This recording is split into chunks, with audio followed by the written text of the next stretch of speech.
కేంద్ర విద్యాశాఖ మంత్రి శ్రీ ధర్మేంద్ర ప్రధాన్ గారి విషయంలో మోడీ ప్రభుత్వం బీజేపీ పార్టీ మొండి వైఖరి ప్రదర్శిస్తున్నాయి, మూర్ఖత్వంగా ప్రవర్తిస్తున్నాయి, సెల్ఫ్ గోల్ కొట్టుకుంటున్నాయి.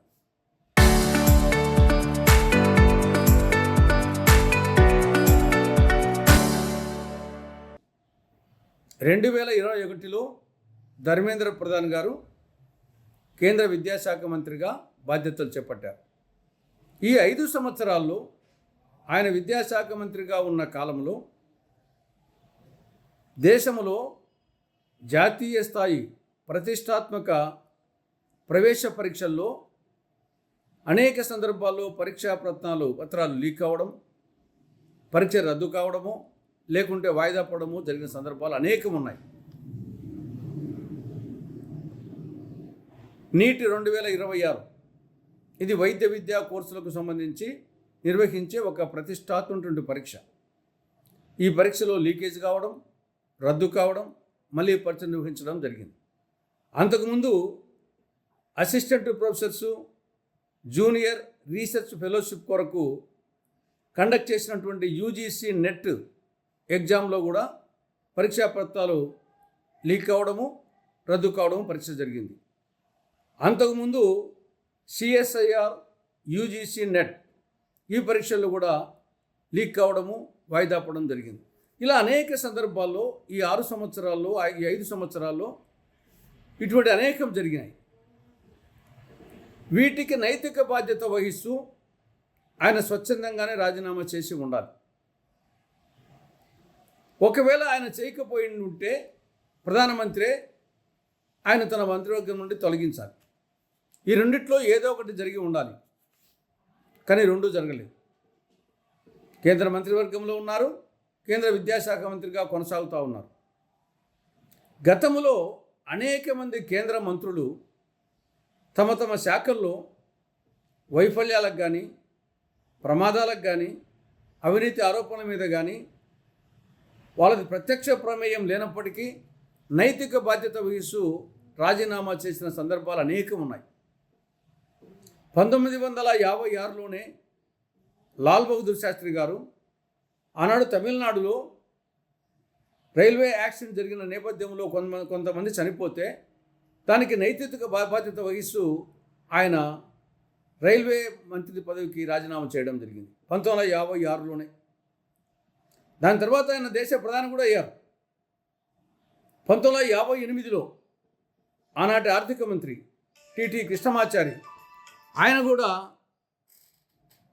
ఈ ముంద్రా కుంభకోణం విషయంలో అవినీతి ఆరోపణలు వచ్చాయని చెప్పేసి ఆయన కూడా రాజీనామా చేశారు ఆర్థిక మంత్రి పదవికి. 1962లో భారత్ చైనా యుద్ధంలో ఆ వైఫల్యానికి గాను బాధ్యత వహిస్తూ వికే కృష్ణమేనన్ ఆయన రక్షణ మంత్రిగా రాజీనామా చేయడం జరిగింది. ఆ విధంగా అనేక మంది, రక్షణ శాఖ మంత్రి విపి సింగ్, హోంశాఖ మంత్రి శివరాజ్ పాటిల్, రైల్వే శాఖ మంత్రి పవన్ కుమార్ బన్సాల్, లా మినిస్టర్ అశ్విని కుమార్, వైద్య ఆరోగ్య శాఖ మంత్రి హర్షవర్ధన్, వీళ్ళందరూ కూడా నైతిక బాధ్యత వహించి రాజీనామా చేసి సత్సాంప్రదాయాన్ని నెలకొల్పారు. అందుకే ఈనాటికి అనుకుంటున్నాం. అంతెందుకు ఉమ్మడి ఆంధ్రప్రదేశ్ సంబంధించి ఆనాటి ముఖ్యమంత్రి నీలం సంజీవ్ రెడ్డి ఆర్టీసీ బస్సుల జాతీయకరణ విషయంలో సుప్రీంకోర్టు ప్రతికూల వ్యాఖ్యలు చేసినందుకు నైతిక బాధ్యత వహిస్తూ ముఖ్యమంత్రి పదవికి రాజీనామా చేశారు.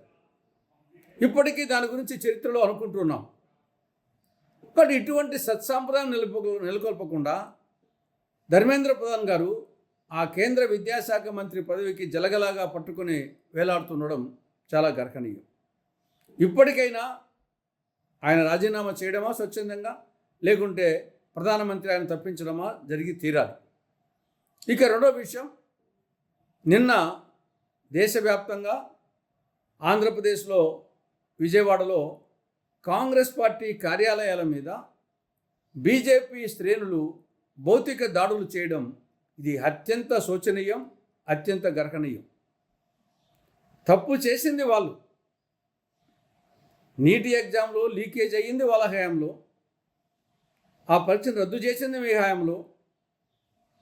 కాబట్టి ఆ తప్పును ఒప్పుకొని ప్రజలకు క్షమాపణ చెప్పాల్సింది పోయి కాంగ్రెస్ కార్యాలయాల మీద బీజేపీ శ్రేణులు దాడి చేయడం అనేది చాలా విడ్డూరంగా ఉంది. మగని కొట్టి మొగసాలనెక్కిన నెరజానలా ఉంది బీజేపీ శ్రేణుల తీరు. తప్పు చేసింది వాళ్ళు, మళ్ళీ వచ్చేసి కాంగ్రెస్ కార్యాలయాల మీద దాడి చేస్తున్నారు. ఇది కేవలం అధికార దర్పం. కేంద్రంలో అధికారంలో ఉన్నాము అనే ఒక దర్పంతో, అధికార మదంతో చేస్తున్నటువంటి పని. కానీ చరిత్రను ఒక్కసారి జ్ఞాపకం చేసుకోవాలి. ద్వాపరయుగంలో, మహాభారతంలో, కురుక్షేత్రంలో ఆనాడు వచ్చేసి దుర్యోధనుడికి ఏమి జరిగిందో అహంభావంతో ఒక్కసారి గుర్తుకు తెచ్చుకోవాలి. పొరుగు దేశాలైనటువంటి అటు శ్రీలంక కానీ, బంగ్లాదేశ్ కానీ, నేపాల్ కానీ యువత, విద్యార్థులు, నిరుద్యోగులు, ప్రజలు ఆగ్రహిస్తే ఏమవుతుందో ఒక్కసారి బీజేపీ గుర్తుకు తెచ్చుకోవాలి. బీజేపీకి పోగాలం దాపురించినట్లుంది. పోగాలం దాపురించిన వాడు హితుల వాక్యము, అరుంధతిని, దీప నిర్వాణ గంధము వినడు, కనడు, మూర్ఖనుడు అని మిత్రలాభంలో పొరవస్తు చిన్నేశ్వరు అంటాడు. ఆ విధంగా బీజేపీకి పోగాలం దాపురించినట్లు కనపడతా ఉంది. రాహుల్ గాంధీ పట్ల ప్రతిపక్ష నేత, కాంగ్రెస్ పార్టీ అగ్రనేత, ఆయన పట్ల ప్రభుత్వం అనుసరించిన విధానం చాలా దుర్మార్గంగా ఉంది. ఆయన కంటి కింద గాయం కావడం, ఆయన ముక్కు నుండి రక్తం కావడం జరిగింది. రాహుల్ గాంధీ చిందించిన రక్తం ఊరికే పోదు.